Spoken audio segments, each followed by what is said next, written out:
Okay. Are you ready? Are you are you I'm recording? ready. Okay. All right. So I have like this many questions for you. Oh my gosh.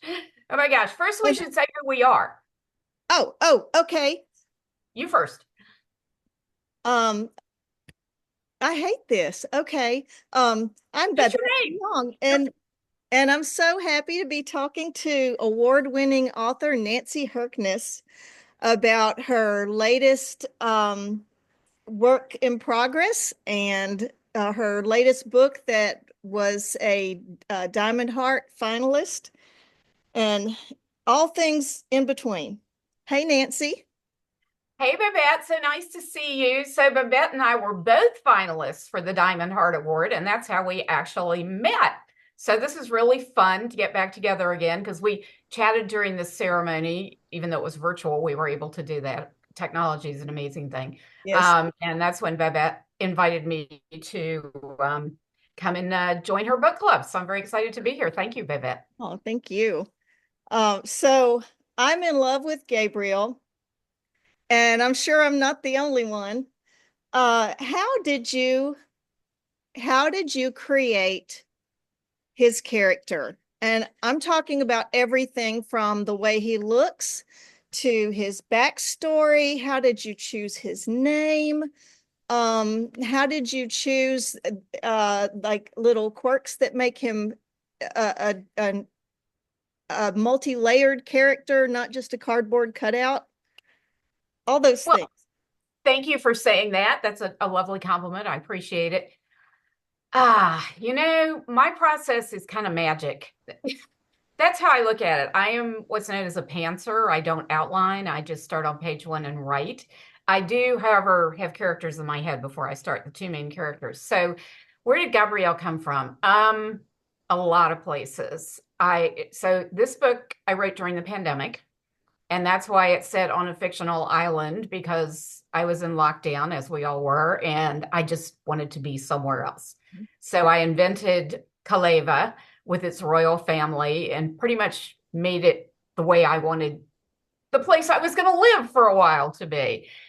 So Gabrielle, I knew I wanted to work with the royal family, and he is actually a royal duke. He's not directly in line for the throne, and I thought that would be the best entry into the series because I wasn't quite ready to deal with the king who comes next in Louis.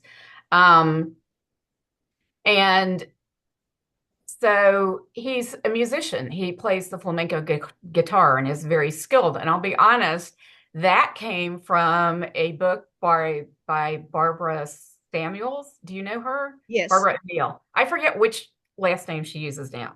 O'Neill. Wait, is it O'Neill? Sam, Barbara O'Neill, called When We Believed in Mermaids. Have you read that one of hers? no, I haven't, but it's a gorgeous title. I love it. Oh, it's such a wonderful book.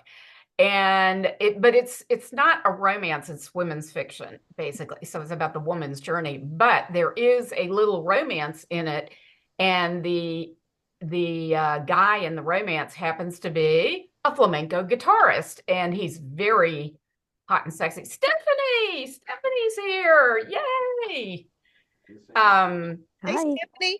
Hi, so nice to have you here. I'm glad you could join us. Stephanie, this is Babette, this is Stephanie. Hi, Hey, Stephanie. Babette. Nice Um, to meet you. Good to meet you. Is there anything I need to do uh to be able to see you, or is Hold that on. I'm kind of in the dark, but hold on a second. I'm doing two things at once. I understand technology. Ah, she has hey, Royal Kaleva behind her, but she's upside down. you're upside That down? is so weird. Why? The You book know, cover is right side up and you're upside down. that is too funny. Hold on. Let me see if I can fix it. That, You well, look a little bit like the Wizard of Oz, in front of the curtain. exactly. Let me see. There Yeah, you Okay, here she is. let me say, I don't know everything about this Zoom thing, but I was just like, hold on, I can do this. I yeah. am impressed. I'm impressed that you were upside down to begin with. That's really a good trick. Well, I was trying to do the whole get the picture for Gabrielle. And then I was like, download the picture. Then it was like, is it right side up? No, they're going to see it the right way. So this is fine. And then I was going, wait a second. Why am I backwards? But I couldn't figure it out. But then I was like, oh, there's that little arrow or something over there. So what are you going to do? You're better at it than I am. That's very cool. Well, anyway, welcome. So Thank glad you're you. here. Is it okay if we record? Sure. Okay, just had to ask. Because we want to be able to save all these pearls of wisdom, you know. So Stephanie, Babette had just asked me how I created the character of Gabrielle. And I was just explaining about, it came out of the pandemic and all that stuff. And that the reason he's a flamenco guitar player is because I read Barbara O'Neill's wonderful book, When We Believed in Mermaids. Do you remember? Have you read that? Oh, wow. I Wonderful love book. that. Yeah. And, Got a few good ones. the little romance in it, since the romance is not central in that book, but he was a flamenco guitarist and I thought he was very hot. So that inspired Gabrielle's musical background. And then, of course, so I don't usually do, as Stephanie knows, like suspense kind of plots. And Gabrielle's book is not exactly a suspense plot, but the kind of, the kidnapping and the There's a lot that happens It is, in it this is. story that is really tough yeah. and really And well done, but really thank like, oh you. my gosh. But I think that was my anxiety in the pandemic that was coming out in those ways. So it was a little darker than my usual book, as you know. So yeah. So he developed as I wrote too, Babette, because again, pantser. So I I don't kind know how she does it, but amazing. of thank Yeah, you. it is amazing. I used to be a pantser, and then I learned to plot after I had to throw away 100 pages of something where I just went off on a tangent, and realized this does not fit. It was fun to write and all that, but it just didn't quite fit. So I decided, I maybe should learn. Um, I tried. I outlined a book once from start to finish and wrote 3 chapters and was so bored because I already knew what was going to happen that I quit. Never wrote that book. I don't even know where the outline is. I don't even remember what it was about. That's how bored I was. I was like, oh, already figured it all out. Don't care anymore. It's very, very bad. Nancy wants to be surprised along the way, just is like how the reader is like, oh my gosh, I didn't expect that to happen because she's reading what's in her head. So it's kind of amazing. Exactly. Well, and then I have what Jennifer Cruzy calls the girls in the basement. And Mhm. that's sort of your subconscious. She says, they're these like tough old broads. They're down in the basement. They're playing poker. They're drinking whiskey. They're smoking cigarettes. And every now and then they stomp up the stairs. They throw the door open. They go, this is what your character is going to do next. And you're like, oh my God, that's amazing. And you don't know where that came from. Obviously, it's been roiling around in your subconscious, but the girls in the basement give you gifts sometimes. It's kind of cool. And I also find that as I'm writing, again, my subconscious is clearly doing this. I will have already dropped in some of the foreshadowing, even though I don't know this is going to happen. Somehow I've already dropped in the elements that I Little need, pieces, little Easter eggs for yeah, for us. that Wow. event to work. And this is why when people say, how do you do it? I have no idea. I consider, and I'm not a woo-woo kind of person, but I don't mess with my writing process because I have no idea how it works, honestly. Well, Nancy, I think what you said earlier, it's magic. And I really do think it is. And because I guess I'm a little bit half and half, a pantser and a plotter, because I will plot, but then a lot of the things that I plotted don't happen. Other things happen instead. And, my characters also will say, I'm not doing that. Sorry. You Yeah. know, I'm going to Uh, do that, ha- They're that other. going to happens to me rebel. too, honestly. That happens to me too. Actually, I was just talking to my friend Lisa Verge Higgins, who outlines her book from start to finish before she starts writing it. And she says, and then she never looks at the outline again. She just, puts it away. She said, because at that point, she's kind of worked it all out in her head and she doesn't need the outline. And of course, as you said, sometimes your characters go off in different directions than you expect them to, so they diverge from the outline anyway. But I was fascinated. She said she literally never looks at it again. So Well, everybody has a see, different. everyone a different process. That's amazing. I'm They going to really just have a side to say that Nancy, your necklace is killing me. It slays. It's thank you. gorgeous. These are Nancy, my Calavan lilies, right? The Calavan lilies. Thank you. tell us And about the next. gorgeous. Nancy, where did you find it? Was this before or after you wrote the lilies? Uh-oh. Uh-oh. Whoa, come back. Nancy disappeared. I Okay, well, don't know she what come happened. back. She's probably coming back. She's So, she Babette, what is your genre? Is um it I historical? Yeah. write contemporary romance with an animal twist. So my because I'm a telepathic animal communicator as well as being an author. So all my books have animals um They who connect help with the they help characters? they help the hero and the heroine find each other, sometimes through getting in trouble and other times through just throwing them together. Yeah, so Do the animals, because now I'm gonna have to go look this up. Yep. Do the animals talk to the characters, or it's just their actions that lead the characters to do things? Well, it's both because some of the characters know how to communicate with animals, but others don't. And so there's some manipulation that goes on. Um, so one of the main characters is my dog Georgia, and she is a big manipulator of humans. You What know, kind of dog? oh, she is a cattle dog mix. There she is. Oh, so Yeah. oh Okay. my God. Now, hang on one second. I am going to see if I can find Nancy. Let's see. I'm gonna see if she has um sent me an email or She's something. coming back. I see Do her. you see her? Oh, good, good. Okay. Hello, I'm Hey. back. I'm so sorry. Oh, My computer just literally died. It how Oh, just shut down. oh goodness.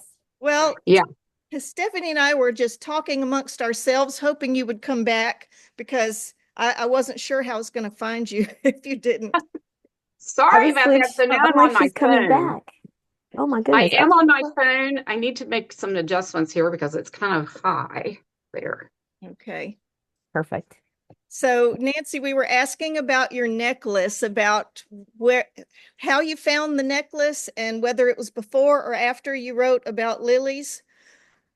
Ah, so it was after I wrote about the lilies. I was looking for a red lily necklace and, very boring story. I found it online, just did a Google search, red lily necklace, see what comes up. And I have to admit, I was kind of amazed that I found such a perfect one. It's And beautiful. incredibly, it's not heavy. I thought it looked really heavy. It's really not. So it's pretty comfortable to wear. And then my daughter gave me the lily earrings to Yeah, go with it. they're beautiful. So So good. I'm just all set on lilies.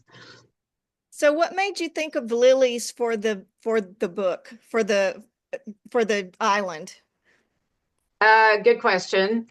I Well, I'll tell you a funny lily story, which makes you wonder why I would choose them. They're medicinal. They cure dementia. The sap of the lilies cures dementia. I have lilies on the brain because I have cats, and it. I had just adopted these two particular cats, my tabby brothers, Skoda and Moby. And cats that I'd had previous to them did not eat plants or flowers or anything. But it turns out Skoda likes to eat flowers and leaves. So I made the mistake of having a bouquet of lilies on my kitchen counter, Oh and boy. Skoda ate the leaves. He actually didn't eat the flowers, he ate the leaves. It doesn't matter because he, of course, then started throwing up and was clearly in distress. And so I called my daughter, who is a veterinarian, and said, Skoda just ate lily leaves. What should I do? And she said, take him to the vet immediately. Of course, it was Friday night. So take him to the emergency vet immediately. He'll die if you don't get his Oh system my flushed. gosh. Yes. So I rushed him to the emergency vet. He stayed there for, I think, 3 days while they cleaned out his system. And you can imagine how much that cost because it was an emergency vet. Yeah, But so stressful. Oof. so worth it for my kitty, though. So I have sort of an interesting relationship with lilies now. It's like I call them the death flowers. They don't come to my house, but So anytime I feel bad, people give me bouquets of beautiful flowers. And if it's summer, I put them out on my patio. And if it's winter, I literally throw them away, unless they're roses. Cats and roses are fine. Cats and almost anything else don't do well. Right. So, Especially it's if like they, no poinsettias. That's like me and the dogs and no right, poinsettias. So it's the like, yeah, poinsettias. yeah. Yeah, I knew the poinsettia thing, but I'd never heard that lilies were poisonous to anything, honestly. So learned my lesson, very expensive one, but Skoda was fine. He is fine, as you know from all my posts. And so I don't know, maybe I was trying to redeem the lilies, and instead of making them poisonous, I made them cure dementia. And also because I think it would be nice to cure dementia, because I figure I'm heading in that direction, right? No, So we're all there. Yeah, no. Let's erase all that. let's We're be gonna go, but we're gonna take that part out. okay. exactly. We're But we incredible world building in the yeah. story. Thank you. Oh, Thank you. and But I think that again was a function of the pandemic. It was also because, weirdly enough, I had been reading this science fiction series. It was a very long science fiction series called the Vorkosigan Saga. And it had a royal family, which I think is what kind of got me started on that. And um, I just thought I want a world built. I've never done it before because I've always written, my books are set in real places or very similar to real places. And I thought, that's it. I'm going to build a whole island from scratch, and I'm going to give it lilies. And then I decided to do dragons because a friend of mine sent me this postcard from the Jersey Zoo off the coast of England and said, I know you love dragons, so I'm sending you one. And I thought, why shouldn't I put dragons in my book? I'm making up stuff. So I made giant Kalavan dragons, and they're about this color. This is the color I envision them. Although my dragons have frills, this guy doesn't. But yeah. so a lot of things fed it. And then I had been to Iceland, and I love the fact that they use geothermal power to basically heat their houses. They also run it through their gardens and heat, so they have flowers all year long because they have so much geothermal power that they can afford to do that. I mean, they just run pipes through their gardens. I mean, how cool is that? So I That's You get to decided, do all that research. right. So I decided Kaleva was going to have, volcanic activity beneath it, which makes sense because it's an island in the middle of the ocean, right. and that they would use geothermal power. I mean, I was just having fun. I was playing, if you want to know the truth. That's so cool. Will you show us the map that you made? Oh, oh yes. Well, it's very crude. It's hand drawn. It's in pencil because periodically I relocate things depending on what I need in the book. And I hope someday, when I'm no longer adjusting things, I'll get somebody to do a real drawing of it, somebody who has artistic talent to do a drawing of it for me I think that would be great. That would once I be nailed cool. everything down.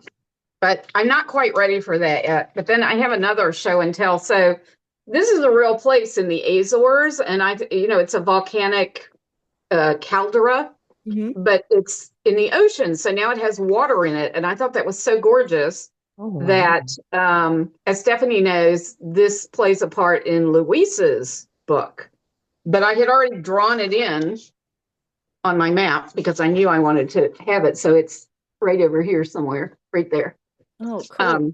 That is so cool. I think that'd be such an excellent giveaway. An author that I read, she did so much happens in a house, a big mansion. And so she did all of the places that she talks about in the mansion all the time. And so it was like she had two giveaways and it's just really pretty and it's kind of sepia tones. So it's looks like a map and it looks like the building. So I thought, oh, this is cool.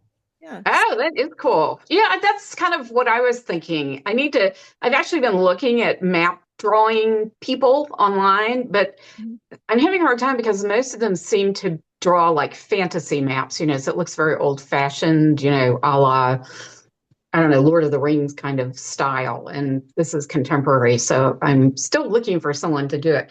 But to be fair, I'm also still relocating things. So I'm kind of afraid to have them draw it yet. Because again, pantser. So I Hold never on. know what I'm Hold going on. to need. So you've got to wait then until you finish the series before you do all that. And so that leads me to my next question. How do you know the series is finished? How do you know when your series is finished? Do you have it planned? You're just going to do 3, or you just do 5, or do your characters tell you? Well, this is the one thing I do plan is I always intended this series to be 4 books. Gabrielle, Luis the King, Raoul the Prince, and then Mikhail, who is the head of security for the king. Now, the issue with that is when I wrote Luis's book, a new character popped up who I hadn't expected, and that is Grace, who is the new princess. And I never intended to write her book because I didn't even know she existed when I planned this whole thing out. And now I've got readers saying, "Oh, you're going to write Grace's book, right?" And I'm like, I know. I was like, wait, there's planned somebody it. else. Yeah, well, Stephanie, tell me, what do you think? Do you want Grace's book or can I not write it? Oh, but like that would be kind of everybody else is kind of all happy ever after. I mean, she's younger, but you could just do a time jump. I I, mean, you well, could no, just time jump it. she's actually She's kind of only like what, a couple of years she's only a couple of years younger than Raoul. Raoul, So right? So I'm like, she's not yeah. that young, but Mm-mm. she's just getting into her business and she's getting out and being a princess and going all around the world talking about, animals and things like that. So she's kind of get growing into her power. So you can give her a couple of years, but I was just like, oh, I would like her book. Would you? I'm not ready to leave. So I'm Well, I not ready guess to that's leave the country. well, thank you. And I guess that's kind of my question is, when are people going to be kind of okay, I've had enough of a Kaleva? Because I'm not ready to leave either. I love it, but I do have Mikkel's book to look forward to. So maybe Grace could be a novella. I don't know. I have to think about it. I don't know who her hero would be. I think that's what I'm struggling with, because Well, it depends on if Well, somebody comes into he will Mikhail's reveal book. he'll reveal He may himself. reveal himself, as Babette says. He will reveal himself in time. I don't think any of this happens by accident. Nancy, you said you're not woo-woo, but I am. And I believe that there is, on some level, in some world, all these books that we are writing exist already, and they're telling us what to do, and we're just down here doing it and waiting for them to tell us the next thing. Um, because doesn't it seem to you sometimes that your characters are fully formed? And they may reveal a little bit more about themselves as you write, but I don't know. They're too multi-layered to just be an accident, aren't they?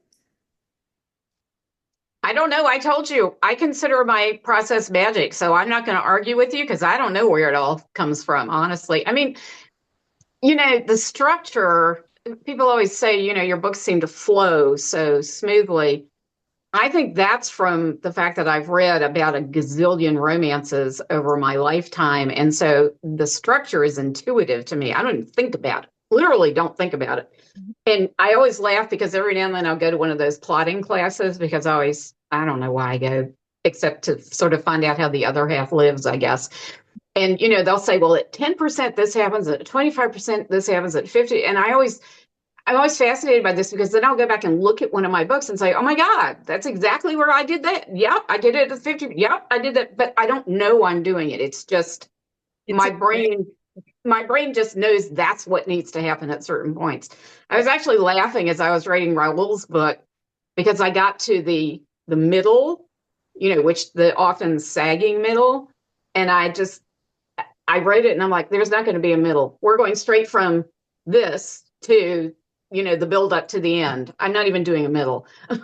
So that kind of avoided the second meal. And I was like, I don't know if I can get away with this, but I'm going to give it a shot and see what my developmental editor says, because she'll tell me if I can't get away with having no middle. But yeah, so, but it's a very short middle. Let's put it that way. If there is a middle, it's just very short. And maybe that's a good thing. Maybe It that's is. how to avoid the sag. It can be, and I've heard that actually books are, the percentage of what you do for each. I call them zones because I write 4 zones instead of 3 acts, because then that gets rid of the soggy middle. But now I forgot what I was going to say. Never mind. Um, You said that something about books are now. oh, yeah. Okay. So they're saying now that the third and fourth zones are becoming shorter because of reader expectations. Readers' tastes are changing, and it seems that the way we write is just kind of flowing along with that change. Okay. I mean, that's interesting because one of the things I occasionally see criticism from readers about is if the end seems rushed. They don't like to have their ending rushed. So with Raoul's book, I wrote a last scene and I really let it keep going as long as I thought it needed to. And then I wrote an epilogue because I always write an epilogue. That's my gift to the reader because I personally love epilogues. And sometimes they're short-ish. This one, I just, again, let it just keep going so that the readers. Oh my gosh, I'm so excited. I want it right now. Oh, good, good. So that the readers would feel they had gotten, all of the emotions and sort of everything they want from the end of a romance. So it's interesting that you say they want less because my readers seem to want more. So trying to give them Well, that. I feel that it's actually, I feel that people actually don't read, and the demographics that are coming into this genre because of book talk and TikTok, they're a generation that read on their phone and they have everything short and instant gratification and they want to jump ahead. Um, and that may be a very big, overstated, kind of like, this is just my opinion. But I just find that we have a whole genre, I'm going to say 16 to 35, and they're reading certain books. They're very colorful, and they want to read them fast, and Huh. they want things to go quickly. And then there's a whole genre of readers who've been reading for a really long time and want that depth, and they want to know about these characters and they want to care about them from the beginning all the way to the end. So it's just, we've got two different things kind of colliding, and this is business, and editors kind of go wherever the market is going. Um, but you keep doing you. That's what I say. You Yep. do Well, you. thank you. That's why I'm self-publishing, Stephanie, because my publisher, who I loved, to be fair, loved working with them, they wanted shorter books, like 80,000 words. And so my consultants books, that contract, the 3 consultants books are in the 80,000 word vicinity. They're all a little bit over because, me, I can't shut up. But that was that was part of the contract. And that's one of the reasons that we're not working together anymore, because I hated that. And I hated the rapid release thing because I didn't have time to really make the books layered, as you say, because that's just who I And am. yet with that series, you were still able to like create the people and the family of these 3 people that, these 3 consultants together, and they were very different people, but they had that common bond, that brotherhood. But yeah, I see it. I see it all the time. And Nancy, People Well, short books. and I think you're absolutely right. I notice there are really 2 different kinds of books that we're seeing in the romance genre right now. And as you say, one is the quick read that doesn't have a lot of immersive depth and a lot of layers. And the other is what I write, which sometimes I feel like a dinosaur. I'm not going to lie to you. I'm right there with But you. I tried to write a novella, And because I can't make a point in less than 100,000 words. And so I tried to write a novella, and I realized there is no way I can wrap this thing up because I have, I like to create an impossible situation and then watch my characters get out of it. And and I created an impossible situation. There was no way for me to work it out in a short amount of pages. So I Ah, realized I had to really, so now there's another book at the end of the series that I did not intend to write. And I ended up managing to write a novella by not having, much conflict. So have you written novellas, Nancy? Do I you? have. I actually have kind of the same problem you do. I write very long novellas, in fact, and it's definitely an art. I actually took a workshop with Eloisa James to learn how to write a novella because I realized I really didn't know how. And, there's some tricks to it, as I'm sure you've probably figured it out on your own. But and Terry Brisbane also helped me because she's written a lot of novellas. And I remember her saying one of the tricks is for the two main characters to already know each other in some way, not be romantically involved necessarily, but to already know each other. So you're not going through the whole discovery period, which personally I think is fun, but you don't have time for that in a novella. And obviously, you have to cut out all secondary characters, which drives me nuts because I love secondary characters. And then, not a lot of description, not a lot of developing. You have to be really judicial about developing the settings, which I mean, all this frustrates me because I love that stuff. But there are definitely, and of course, the timeline gets very condensed. So, but people who are really good at novellas, it's really an art, I think. I don't know, Stephanie, what do you think of my novellas? But again, I enjoy it because they're longer. And because I want a big book. When I realize that I'm getting to the end of the story, I start progressively trying to read slower because I'm like, oh my gosh, now I have to wait for the next one. I read Royal Caleva Luis. I must have read it like half a dozen times. I was like, I'm just going to go back to this chapter and just read it again. And maybe I'll learn something here that I kind of like skimmed over in the beginning in the rush to like see what was going to happen next. And then I was going, Right. oh gosh, how long am I going to have to wait for the next book? So, you start reading progressively slower because you're just like, oh my, I'm only going to get two. This is not good. Um, but I think they're fun because I like the layers. I want to know what's happened. I want to know what the room looks like. Like Nancy's really good at that. Even like the whole second glances, she describes these people's homes, and I'm like, she knows luxury. She gets it. This is true. Just all the different books that you write when you're doing where these people live, how they live, all of those things. It's always very interesting to go like, oh, she understands that. Yet this would happen. Oh, And this would happen here. Okay. One of the So it was really fun to see it in Kaleva. It's like, fire up the jet. well, It's really- what I yeah. Yeah. yeah, what I found with the fact that Kaleva is a completely made up place, but Nancy uses so many identifiable, believable details that immerse the reader and, kind of keep your feet on the ground. So it none of it feels made up. None of it feels forced or, like, oh, well, that would never happen. I mean, I buy every bit of it. Um, Well, thank you. That's good to hear. I'm a very visual writer. I have to see it in my own mind before I can write about it. So that's why I think my settings are fairly detailed because I need that for myself, honestly. yes.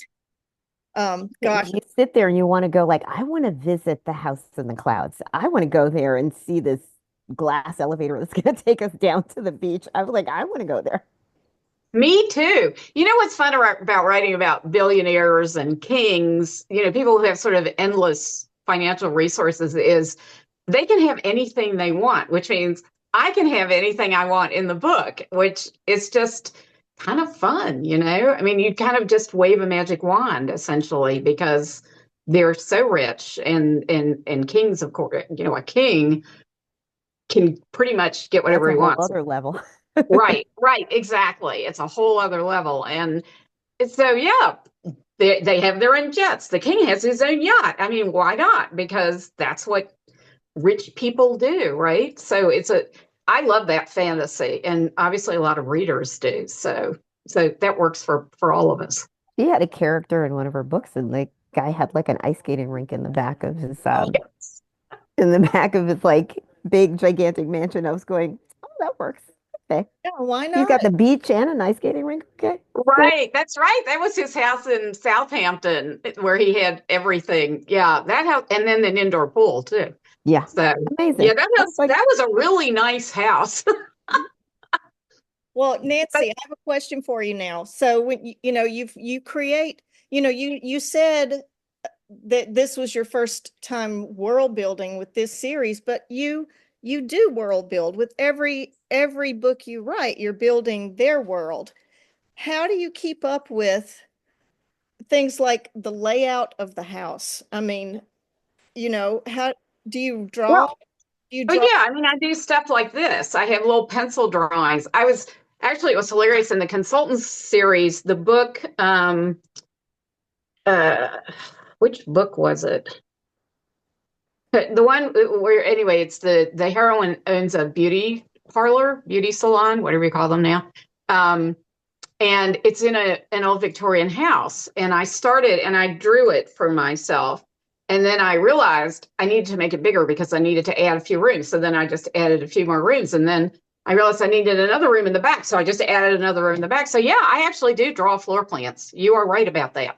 Yeah, yeah. I figured because I mean you have to either be like really visual and remember all that stuff, but how do you remember what the character that you introduced in book one, um, how do you remember all those details about their house? You know what, like I've had to go through my books and go like, what kind of truck does he drive? I forgot. How do you Well, come up with you all have a Bible? I Like some do have a people have like a series. Bible? Yes, exactly. I have a series Bible. In fact, I have three of them. I have one for names of people. I have one for places. This is for Kaleva. And I have one for flora and fauna. Since I have, Bajo, hibiscus, and Kalevan lilies and Kalevan dragons and stuff. And I need to keep track of, sort of what their characteristics are and which book I use them in and that sort of thing. So I do keep a Bible. I do it. I'm very low tech. I do it on Excel, on a spreadsheet, weirdly enough, because I'm not really a spreadsheet person, but that works for me. And the truth is, I'm not very good about keeping it up to date. Luckily, I have a really good copy editor.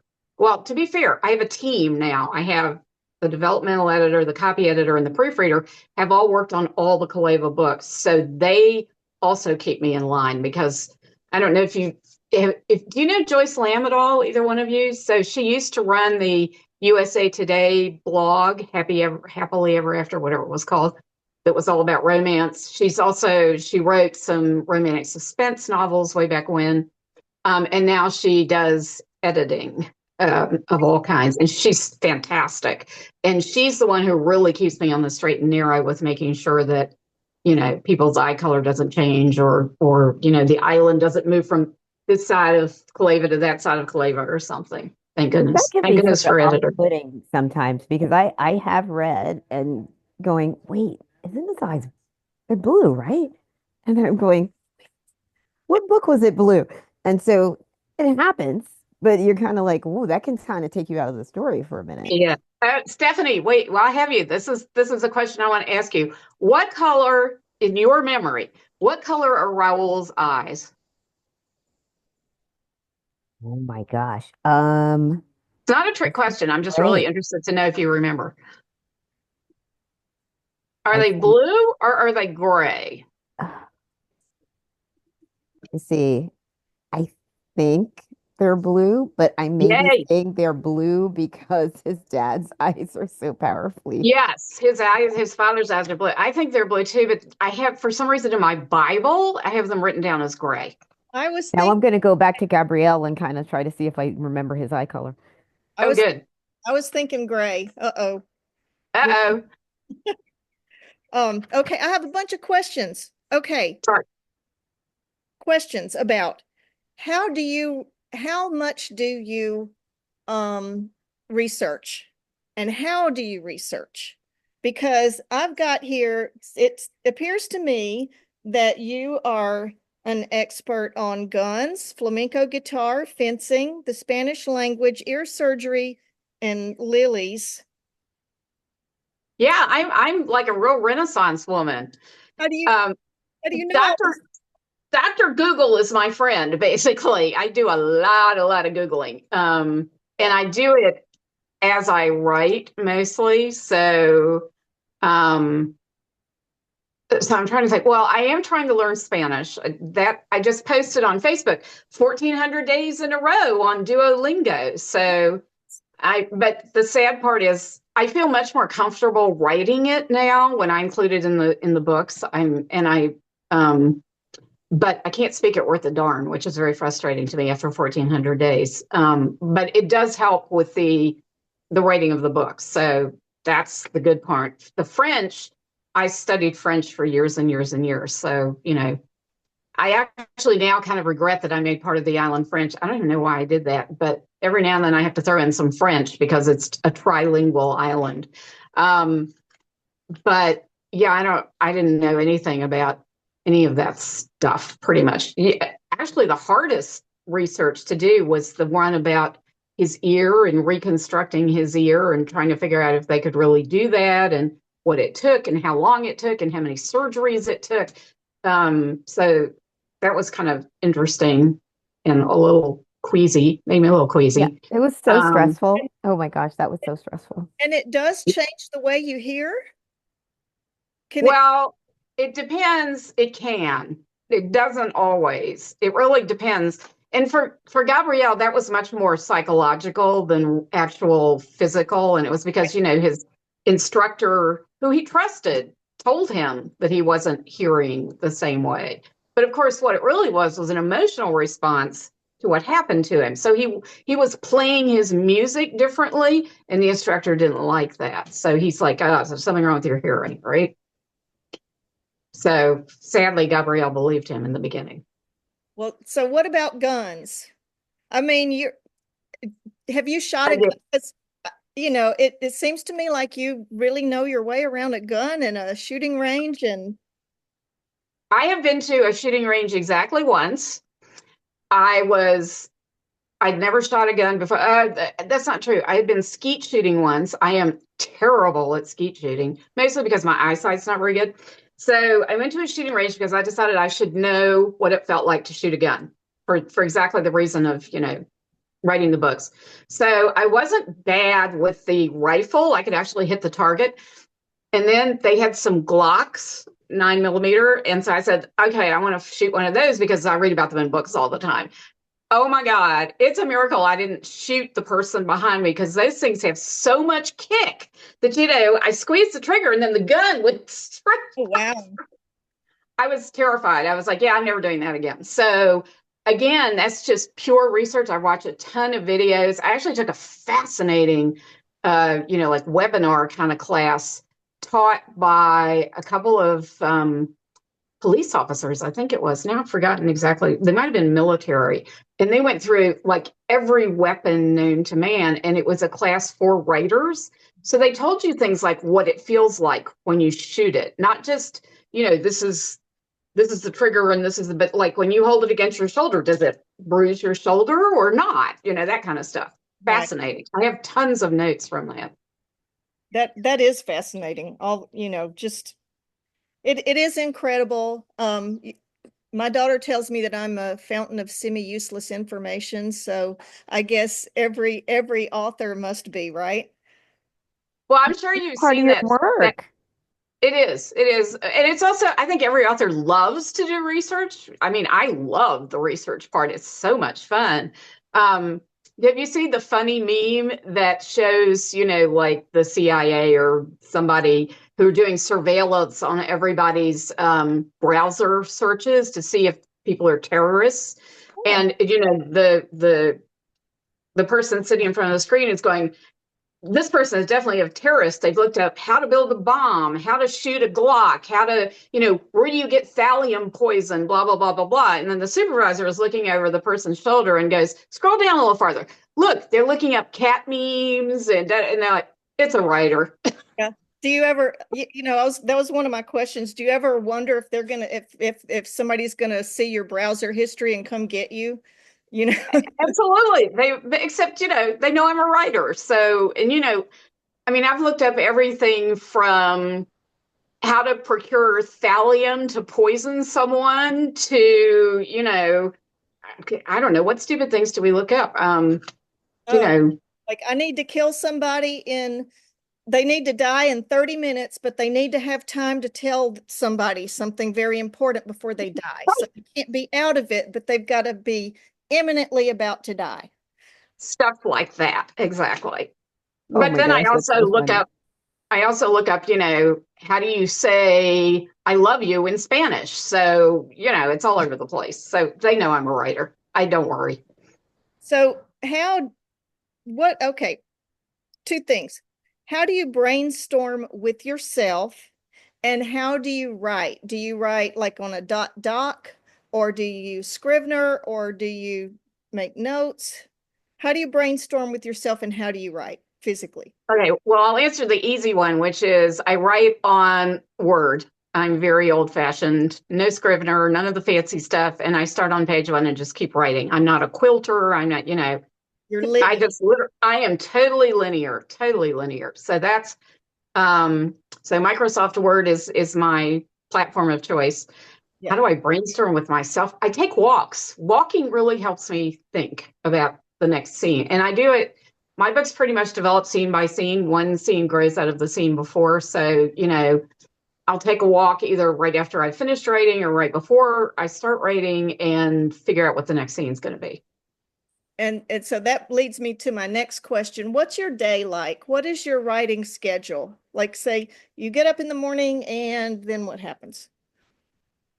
I use mornings to do all the sort of day-to-day kind of errandy, chorey things that I need to do. In the afternoon, I usually do the marketing, what little marketing I do anymore. And then I reserve after dinner, I stay up late. So after dinner is all writing. And the main reason I do it that way is because I find I get interrupted too often if I'm trying to write during the day. And I hate being interrupted when I'm writing. So evenings, I turn off my phone. I don't read email. I just write. Yeah. Until I've reached a certain word count. I use word count as my goal to sort of push me along. And the funny thing is, you're a night Raul, owl. What? I was going to say you're a night owl. Cool. Oh yeah, total night owl. And that's when my brain seems to be the most fertile somehow. Maybe partly because I've trained it. Now, when my kids were young, I had to do it in reverse. When they went to school, I started writing. The minute I dropped them off. Actually, the minute I dropped them off, I would go for a walk, figure out what the next scene was going to be, and then come home and write. And then, because I had to be done by the time they got done with school, because my life was not my own at that point. Right. But it's funny about Raul. Raul has been a real struggle for me. I don't even know why. Some books just are. But I said, I don't care how much I don't want to write. I have to write 500 words a day, not every day, but most days. And somehow if you write 500 words a day, every day, that's only 2 pages. It's not very much. Right. You get a book out of it. I was like, I got to February 1st because I run a writing challenge that starts February 1st and said, I'm halfway through this book. How did that even happen? I don't understand. I thought I was never going to finish this book. And then 500 words a day, you can really pile it up. How many words a day do you write, Babette, or do you not use word count? Oh, I'm terrible. I'm bad. I have a bad work ethic when it comes to writing. I mean, I will sit down. I have been known to write 20 pages in a day. and then Wow. go and then go like 3 weeks just percolating on what I'm going to do next. So it would be better if I could be a good turtle. I think everybody's totally different. I know, I guess you would call that sort of binge writing in a way. And I Mhm. know tons of people who write like that. I am a turtle. I'm a plotter, every day. I mean, I need to keep my head in the book. I think that's part of the reason I force myself to do that. It keeps my head in the book so that when I sit down at the computer, I have something to say. Yeah. So I that's really my theory. Yeah, that is a great idea. I'm going to try that one day. Um, because Yeah, sure you are. really that works. Okay, so questions. Do you have any under the bed books? You know, what we used Oh to call yeah, yeah, manuscripts yeah. under the A bed. couple. Well, the first book I ever wrote was awful. Of course, we all have that one. I don't even. I'm not sure where that is. And this is how old it was. It was saved on a floppy disk, this big. The floppy, those giant floppy disks, Yes. really old. So Back in the day. that one will never see the light of day. But I have a couple. There was one I loved called Empty Net, and the hero was a hockey player because I love ice hockey. And my agent hated hockey players because she was a figure skater, Oh, and they used to have to share the ice when they were practicing, and she had a very low opinion of hockey players. And she just flat out said, I can't sell this because I hate hockey players." Of course, wow. hockey romance is a real subgenre. It is. So it always made me It's sad huge. not to get that book published. But what I will say is I cannibalized a certain amount of it to write Luke Archer's book, the quarterback's book in Wager of Hearts, because he's, a highly successful athlete. My hockey goalie was a highly successful athlete. So even though it's a different sport, it sort of had the same elements in it to a certain extent. So I don't Well, even know if that's I can, cool. yeah, I don't even know if I could use Empty Net anymore because I may have used too much of it already I mean, not literally word for word, but just kind of the essence of it Mhm. for Luke's book. So do you know off the top of your head, how many books you've written? Written, Well, okay. Well, this is two questions, I guess. How many written, how many published? I don't know how many I've written, to be honest. I've published 20. I think Raoul's the 21st, I think. I Mhm. lose track after all. So I've probably written 27, maybe. I think there are maybe 7 books that I probably didn't finish most of them. I think only 2 I actually finished that didn't get published. And the rest of them were sort of, let's see how this goes. Let's try this out. And then I never finished them. Yeah. Do you feel bad? Like did the ones that you finished and you haven't published, did those characters bug you?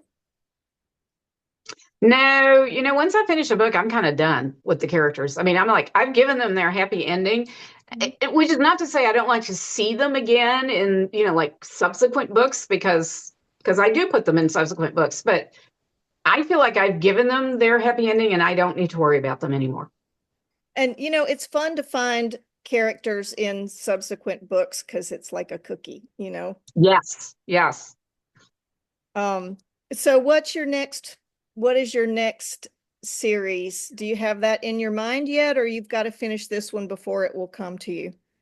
I am very single-minded, so I have to finish this one before I know what the next one will be. Because So, we're still in Kaleva. More in Kaleva? Is that what you're? I said, we're still in Kaleva. Let's not get ahead of ourselves. Yes, yes. Well, and I mean, and then there's the question of, do I do Grace's story? I haven't actually answered that yet for myself. So it will, while I'm writing Mikkel's story, because it's theoretically was supposed to be the last book, that's when I'll start noodling around with what the next book is going to be. So, so what's your favorite series that you've written? ah, well, Kaleva, of course, is the one I'm working Okay, on oh right wait, now. I can't say. All right, wait a minute. That not counting. Because I know you all, we always love the one we're working on the most, not counting the one that you're still working on, going back. Oh, I would say Wager of Hearts. That was also one of those that I just wrote purely for fun. I just had fun with that series. And the third full-length novel in that series, the hero's a writer. So, that was like really fun for me. Of course, I gave him writer's block, which Yeah, he had a to problem. yes, writer's block to torture him. But he's one of my favorite heroes. That's one of my favorite books. Don't tell the other heroes. Him and Randall Johnson, who was the hero of my first book, A Bridge to Love, are probably my two Oh, yeah. favorite heroes. Well, Luis is pretty good too. Maybe three now. Yeah, he's I great. can't wait to read Luis's story. I think so, he's an older character. What's the difference to you? Because I mean, I've been told by traditional publishers you can't do that. You can't write about an older character, but to me, that's kind of what I want to write now because that's where I am in life. Exactly. Yes. Well, I mean, obviously, an older character has more experience, more baggage, frankly, but also more wisdom. And I mean, because I'm with you, that's where I am now. So I loved having the chance to write Louise. And I mean, their seasoned romance is a real subgenre now. So I'm surprised that the publishers are saying Absolutely. no, because And it's, people have been writing them for a while. yeah, like Rocky Roxanne and St. Sinclair. Clair. Yeah. She's been very successful with that.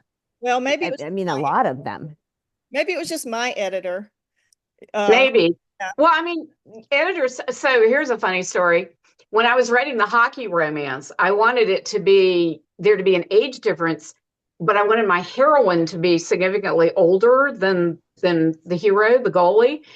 And we literally sat in my agent's office, and there are two agents who work as a team, and debated how old the heroine was allowed to be and still have it be marketable to a publisher.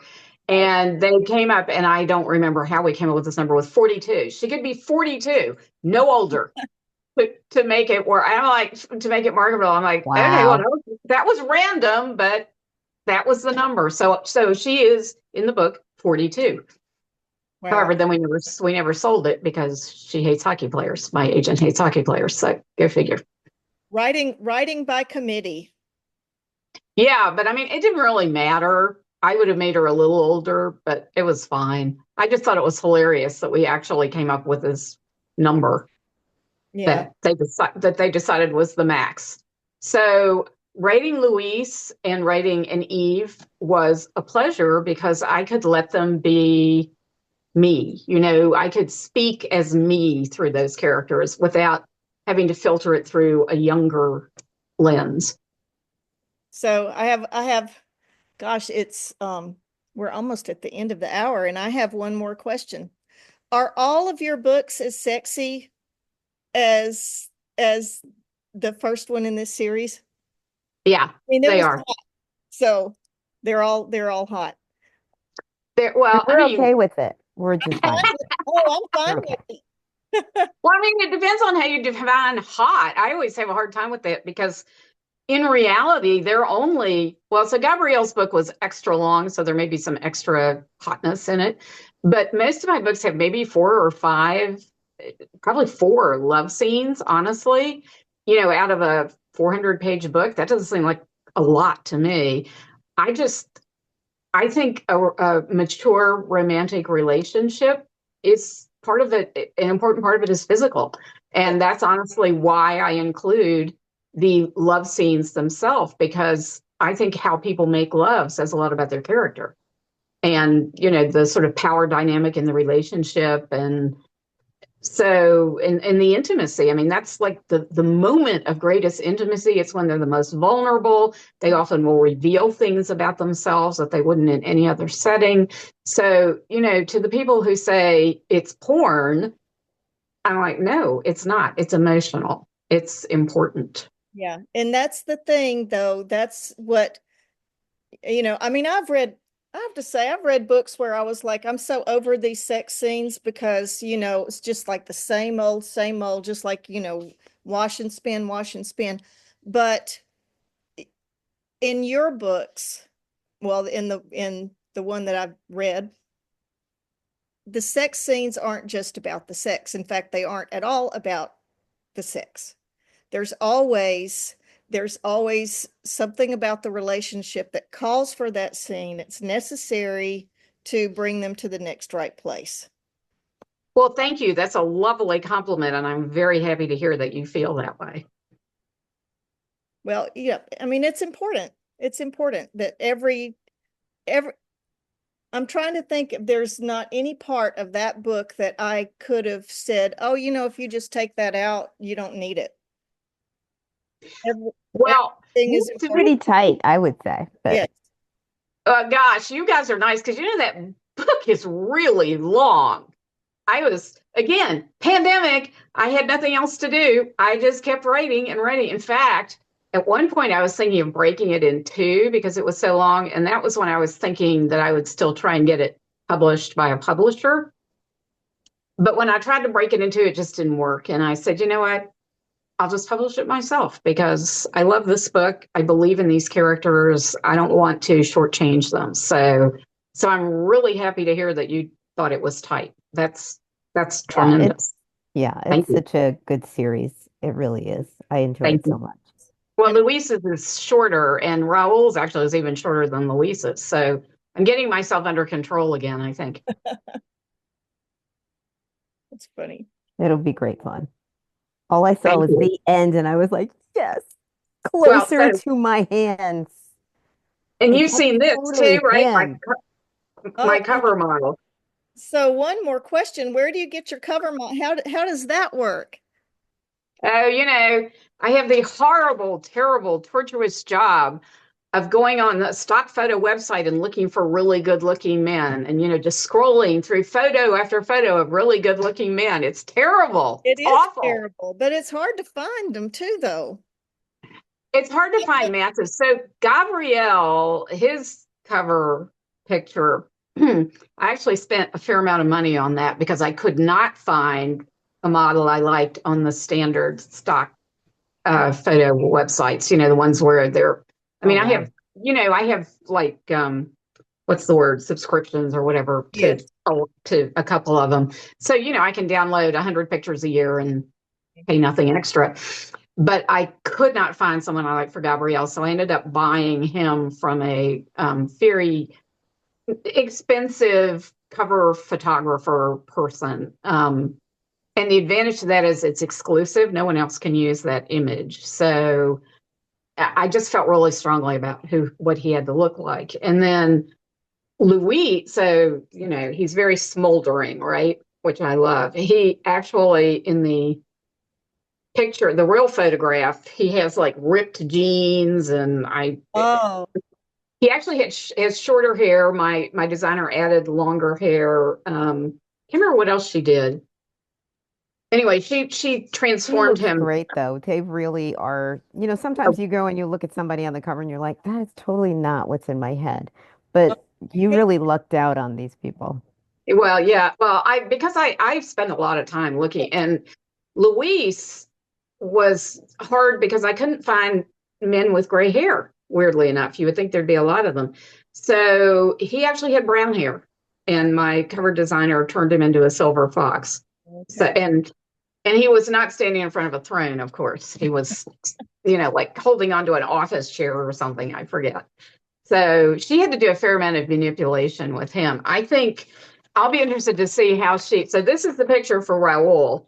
He's sitting in some kind of basket chair or something. I Yeah. So I'm going to can't be interested wait. to see how she puts him in a prince chair. I sent her a chair that I thought would be appropriate for him to be sitting in.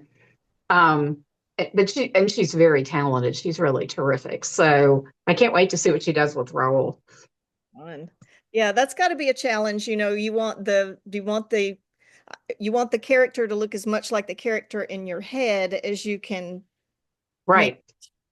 And Because that's how you've described him in the book, right? So he needs to look somewhat like that. And I know, what people don't realize is if you're working with a publisher, you have no say in what they put on your cover. yeah, Um, so yeah. they don't really care. I mean, they're just like, oh, brown hair, blue eyes, fine. Here's a brown hair, blue eyed guy. Put him on the cover.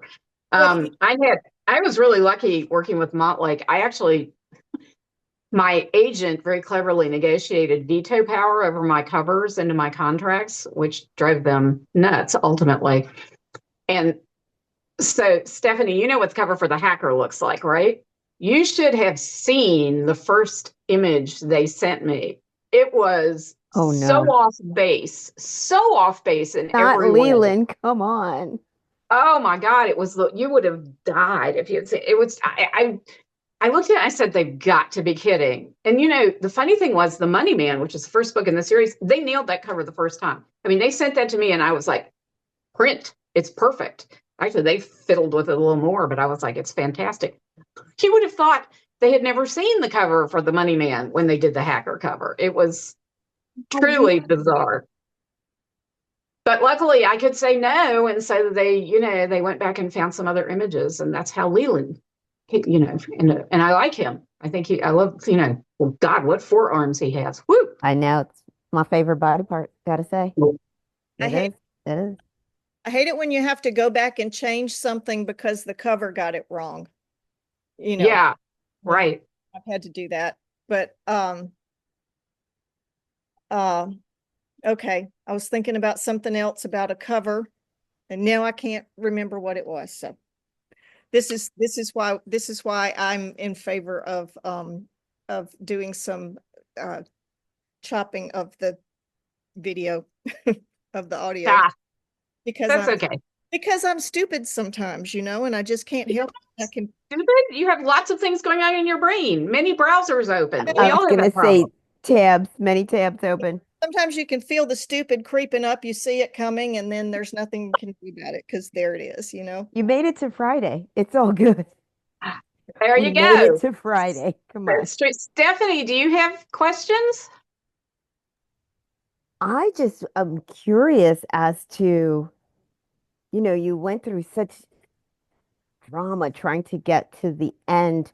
Do you feel, I mean, you're probably like, great, you guys deal with it now, but do you feel not relieved, but kind of proud that you were able to, wrestle it down and get these two characters to where you wanted them to be? Yes, yes. And you're right. Somehow the wrestling makes it even more satisfying when you finally get it done. I was very pleased with myself in particular because I was going through some folder that had to do with Raoul, where I had literally written some stuff down.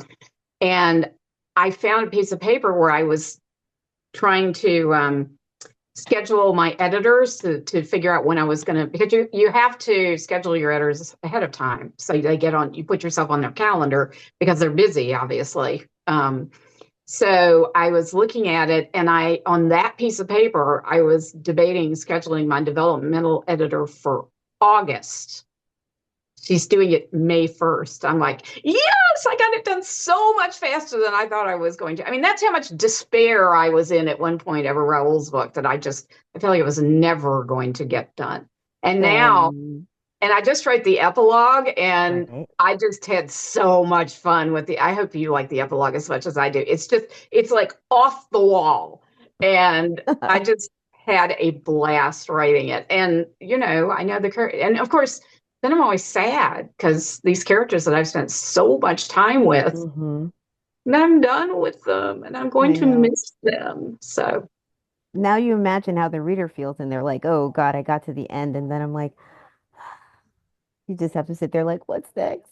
When do I get it? When can I have well, it? so here's something. I got to the end of the epilogue and there was something else I wanted to put in it, but there was literally no way to do it, just logistically, no way. And I'm like, maybe I'll write a second epilogue. So, so you may, but I think what I'll do with the second epilogue is give it away to my newsletter subscribers. So, because That would I like, be fun, like an alternate epilogue or set. That's so well, it's cool. not even alternate. It's It's actually just would take more place. to it. Yeah, they would take place like the day after the epilogue because Okay. basically I wanted to get Gabrielle and Quinn into the epilogue, and there was no way to do it the way because of where it is and stuff. But I want them to I want the four of them to talk about it, and Quinn to sort of give Erica advice about what it's like to be part of the royal Oh my God, family I love it. when you're not used to being a part of the royal family, and sort of gloat over the fact that now Erica has to go through the wedding, that Quinn had to go through, and it's going to be even worse because he's the crown I was prince, and gonna say, oh, poor right? Erica. All that kind Oh of my fun gosh. stuff. I think that sounds like a novella to me, Nancy.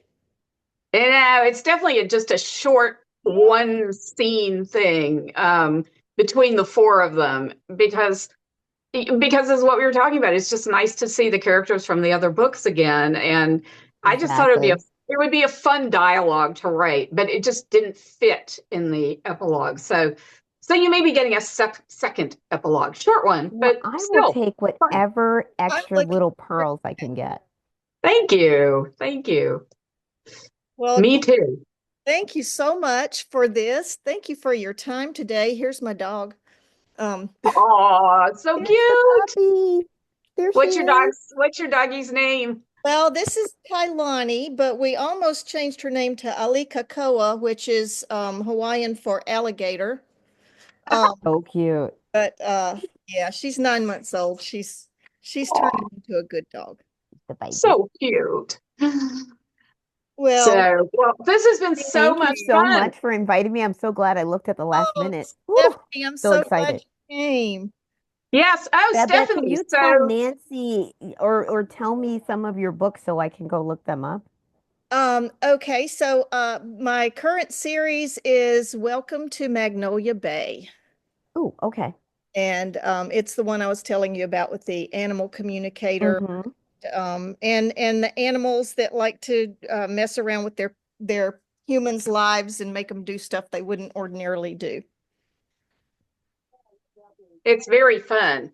Yeah. So Stephanie, we promised a giveaway, and I was going to give away an autographed copy of Gabrielle, but I'm pretty sure you already have one. Is there another book you would like an autographed copy of, or would you like me to send you this and and I'll autograph it to whoever you want, and you can give it as a gift, or what would you like? I actually want to give it as a gift. So Okay. you can just write something for the reader to enjoy. So like Um, a generic signature. yes. Okay. I So can do just a that. note. That would be fantastic because I know exactly who I'm giving it to. Oh, wonderful. Sure, I'd be happy to do that. And I have your address, so no problem. Perfect. Awesome, Thank you. awesome. I'm looking at Welcome to Magnolia Bay right now, 3 book series. Oh, very good.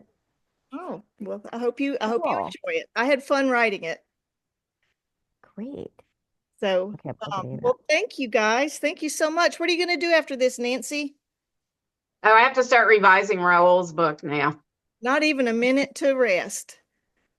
No minute. I've already started. I'm going back. I'm actually going to be going back to working more. I'm working on chapter 1. So, Well, I'm super excited because, I want it tomorrow, so I have to like just pace myself and be happily well, impatient.